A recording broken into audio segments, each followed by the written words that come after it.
அனைவருக்கும் அன்பான வணக்கம். இது ஷார்ட் ஸ்டோரி ஸ்மார்ட் சக்சஸ். நான் உங்கள் சண்முகம். வாரந்தோறும் புதன்கிழமை ஞாயிற்றுக்கிழமை 2 நாள் இந்த வீடியோ யூடியூப்ல டெலிகாஸ்ட் ஆகுது. முழுவதுமாக பாருங்கள், உங்களுக்கு பிடிக்கும். லைக் பண்ணுங்க, மற்றவங்களுக்கு ஷேர் பண்ணுங்க. இந்த வீடியோ குறித்த கருத்துக்களை கமெண்ட் பண்ணுங்க. ஸ்பாஞ்சுனா தெரியுமா என்னன்ட்டு? நம்ம வீட்டெல்லாம் யூஸ் பண்ணுவோம் இல்லைங்களா? அந்த ஸ்பாஞ்சு தான். அந்த ஸ்பாஞ்சு என்ன பண்ணுவோம்?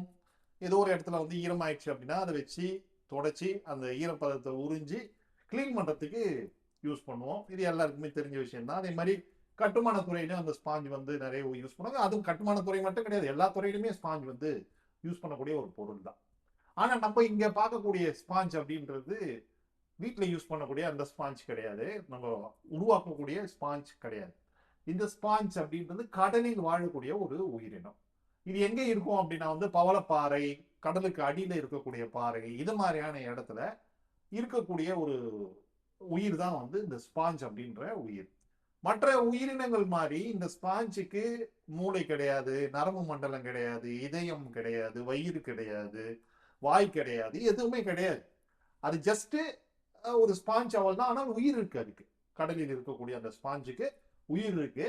அதனுடைய பழக்கம் என்ன அப்படின்னா, தண்ணியில இருந்து சக்தியை வந்து உறிஞ்சிக்கும். சக்தியை உறிஞ்சி யூஸ் பண்ணிக்கும். அதாவது தண்ணியில இருக்கக்கூடிய நல்ல சக்தியை மட்டும் உறிஞ்சிக்கும்.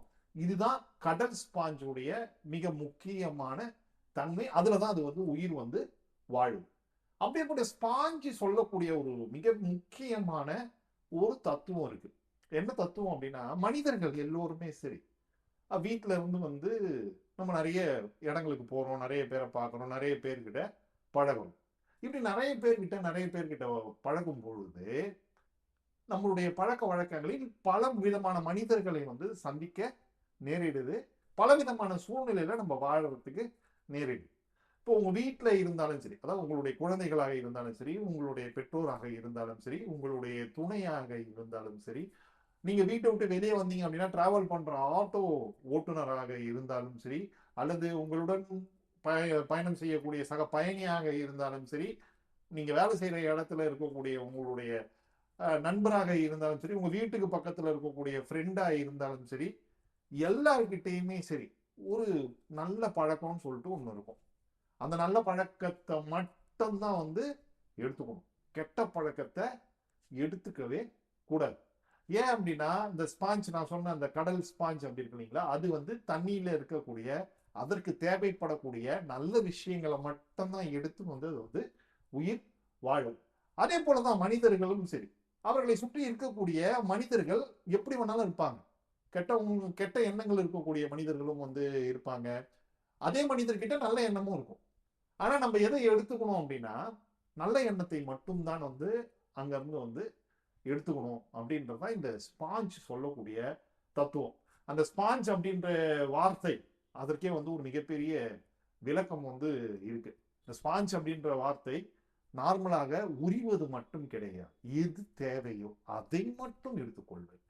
நம்முடைய வாழ்க்கையில் நமக்கு எது தேவையோ, அதை விட எது நன்மையை தரக்கூடிய தேவையோ அதை மட்டும் நம்முடைய வாழ்க்கையில நம்ம எடுத்துக்கிட்டோம் அப்படின்னா நம்மளோட லைஃப் வந்து வேற லெவல்ல இருக்குங்க.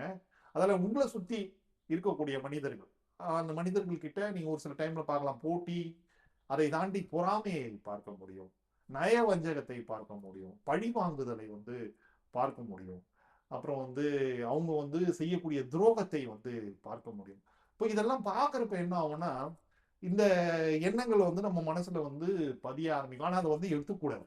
நம்ம என்ன எடுத்தோம்னா, அந்த மனிதர்கள் கிட்ட இருக்கக்கூடிய நம்ம முதல்ல சொன்ன மாதிரி நன்மைகளை மட்டும் எடுத்துக்கணும். இது எந்த இடத்துல பிராக்டிஸ் பண்ண முடியும் அப்படின்னா, யார்கிட்ட பிராக்டிஸ் பண்ண முடியும் அப்படின்னா, முதல்ல நம்மளுடைய குடும்பத்துல இருந்து, நம்ம குடும்ப உறவுகள் கிட்ட இருந்து பிராக்டிஸ் பண்ண ஆரம்பிங்க. அவங்க கிட்ட இருந்து நல்ல விஷயங்களை மட்டும் எடுத்துக்கங்க. நீங்க நல்ல விஷயங்களை மட்டும் எடுத்துக்கிட்டீங்க அப்படின்னா ஒரு தூய்மையான மனிதராக வந்து மாறுவீங்க. நீங்க ஒரு தூய்மையான மனிதராக மாறுனீங்க அப்படின்னா ஒரு நல்ல சமுதாயத்தை, நல்ல குடும்பத்தை, நல்ல வேலை இடத்தை உங்களால வந்து உருவாக்க முடியும். அதால ஸ்பாஞ்சாக வாழ்வோம், கடல் ஸ்பாஞ்சாக வாழ்வோம், நல்ல எண்ணங்களை மட்டும் எடுத்துக்கொள்வோம், நல்ல எண்ணங்களை மட்டும் விதைப்போம்.